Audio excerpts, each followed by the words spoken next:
قیامت کب کیسے اور کیوں آئے گی؟ قیامت یعنی فیصلے کا دن، لاسٹ ججمنٹ ڈے۔ ہمارے مذہب اسلام کے مطابق موجودہ زندگی صرف ایک ٹرائل پیریڈ ہے، لیکن اصل زندگی تو مرنے کے بعد شروع ہونی ہے۔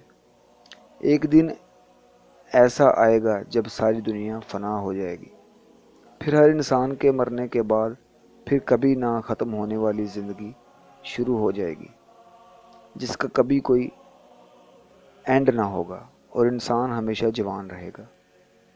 پھر قیامت کے دن جزا و سزا کا ترازو لگے گا۔ پھر جس کا نیکیوں والا پلڑا بھاری ہوگا اس کو جنت میں، جس کا برائیوں والا پلڑا بھاری ہوگا اس کو جہنم میں پھینکا جائے گا۔ قیامت کب آئے گی؟ قیامت کا کوئی ٹائم فریم نہیں دیا گیا، لیکن کچھ نشانیاں ہیں، جن میں سے سب سے بڑی نشانی یہ کہ اس دن سورج مشرق کی بجائے مغرب سے نکلے گا اور پھر دعا اور توبہ کے دروازے ہمیشہ کے لیے بند ہو جائیں گے۔ سورج زمین کے اتنا قریب آ جائے گا کہ دنیا جل کر راکھ ہو جائے گی۔ دیکھتے ہیں کہ مذہب عیسائیت اس بارے میں کیا۔ زیادہ تر کرسچنز کہتے ہیں کہ بائبل انہیں 3 قیامت کے دنوں کے بارے میں سکھاتی ہے۔ پہلا دن جو کہ صرف کرسچن کے لیے ہوگا، یسوع مسیح مردوں کو دوبارہ زندہ کرے گا اور پچھلی زندگی میں اچھے کام کرنے والوں کو انعامات سے نوازا جائے گا اور برے کام کرنے والوں کو پنش کیا جائے گا۔ دوسرا دن بھیڑ بکریوں ادر جانوروں کے لیے ہوگا اور تیسرا دن ساری کائنات کے لیے ہوگا، جب عظیم سفید تخت لگے گا اور ساری کائنات کا حساب ہوگا۔ اکارڈنگ ٹو کرسچین کمیونٹی، قیامت کے بارے میں مختلف آرا پائی جاتی ہیں۔ کوئی 3 دن کہتا ہے، کئی لوگ 2 دن اور کئی 1 دن۔ اب آتے ہیں ہندو، سکھ اور بدھسٹ ازم کی طرف۔ ان مذاہب کی مقدس کتابوں میں قیامت کا دن، جنت دوزخ کے بارے میں کچھ خاص بیان نہیں کیا گیا، البتہ دوسرے جنم، دوسری زندگی کے بارے میں کافی جگہوں پر تفصیل سے بیان کیا گیا ہے۔ سائنس کے مطابق قیامت کب آئے گی؟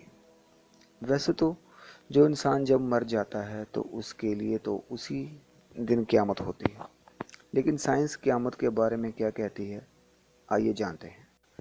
سائنس میں پہلی تھیوری تو یہ کافی مضبوط ہے کہ کسی دن خلا سے بہت بڑا چٹانی جسم ہماری زمین سے ٹکرا جائے گا، جیسا کہ اکثر ہماری زمین کے آس پاس سے چٹانی اجسام گزرتے رہتے ہیں، جیسا کہ چاند بھی ہماری زمین کا ہی ایک ٹکڑا ہے۔ جب زمین پر انسان نہیں تھا تو اربوں سال پہلے اسی طرح کا خلائی جسم ہماری زمین سے ٹکرایا اور چاند وجود میں آ گیا، اور ڈائناسور کے خاتمے کی وجہ بھی اسی طرح کی خلائی چٹان ہے۔ دوسرا، چاند پر ہوا پانی نہیں ہے، لیکن کروڑوں سال پہلے وہاں ہوا اور پانی تھا، لیکن پھر چاند کی کشش ثقل یعنی چیزوں کو اپنی طرف کھینچنے والی طاقت کمزور ہو گئی اور ہوا اور پانی چاند کا ساتھ چھوڑ کر خلا میں تحلیل ہو گئے۔ سائنسدان کہتے ہیں کہ ہماری زمین کی کشش ثقل بھی آہستہ آہستہ کمزور ہوتی جا رہی ہے، پھر ہماری زمین سے بھی ہوا پانی غائب ہو جائے گا اور انسانیت کا خاتمہ ہو جائے گا۔ ہوا سے مراد صرف سانس لینا ہی نہیں، ہوا کا انسان پر دباؤ ہوتا ہے۔ اگر یہ دباؤ ہم پر نہ ہو تو انسان کا جسم ایک دھماکے سے پھٹ جائے۔ اسی لیے تو خلا میں جانے والوں کے خلائی سوٹ میں پہلے ہوا کا پریشر بھرا جاتا ہے۔ تیسرا، کائنات میں ہر دن بے شمار سٹار پیدا ہوتے ہیں اور مر جاتے ہیں۔ ہمارا سورج بھی ایک ستارہ ہی ہے۔ ماہرین کہتے ہیں کہ اس نے بھی ایک دن ٹھنڈا ہونا ہے۔ جب سورج ہی نہ ہوگا تو یہاں پر گھپ اندھیرا چھا جائے گا اور سردی اتنی ہو جائے گی کہ رگوں میں خون جم جائے گا اور اس زمین پر کسی بھی جاندار کا زندہ رہنا ناممکن ہوگا۔